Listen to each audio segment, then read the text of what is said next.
میرے گھر میں نظر نہ ہو تم. چلی گئی مجھے چھوڑ کے. کہیں مل ہی نہ جائے.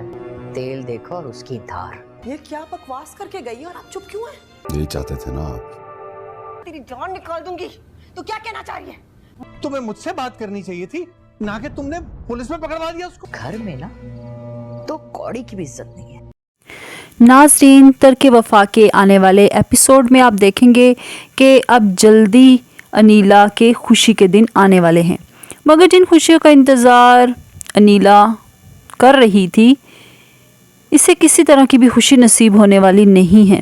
جس طرح اس نے سبتین اور مریم کی خوشیاں برباد کی ہیں، اسی طرح اس کی خوشیاں بھی برباد ہو جائیں گی. یہاں پر بالآخر جب وہ شادی کے لیے راضی ہوگی تو اس کی حقیقت مرزا کے سامنے آ جائے گی کہ جس کے انتظار میں اس نے پوری زندگی خراب کی. آخر انیلا اصل میں کیا ہے؟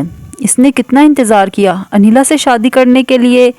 جب آج وہ انیلا سے شادی کرنے جا رہا ہے اور اسے حقیقت کا پتہ چل گیا ہے تو اسے بہت ہی برا لگے گا. یہاں پر سبتین کے سامنے بھی انیلا کا کردار آ جائے گا اور انیلا اب جن خوشیوں کے لیے ترس رہی تھی وہ ساری خوشیاں خاک میں مل جائیں گی، کیونکہ انیلا کی بد دعا مریم کو اس قدر برباد کر دے گی کہ اتنے ٹائم کے بعد اسے اپنا پسندیدہ انسان جس سے وہ شادی کرنا چاہتی ہے، یہاں پر مرزا کو جتنا غلط سمجھا جا رہا تھا، اب مرزا کا کوئی قصور نظر نہیں آئے گا.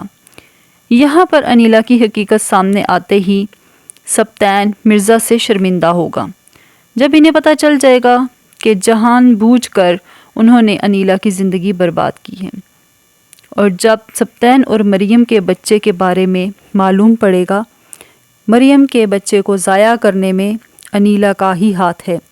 اب یہاں پر سبتین انیلا کو کسی صورت بھی برداشت نہیں کرے گا اور اتنے بڑے خوشی کے موقع پر گھر میں طوفان آ جائے گا، اور اب اس طوفان کو آنے سے کوئی بھی نہیں روک سکتا.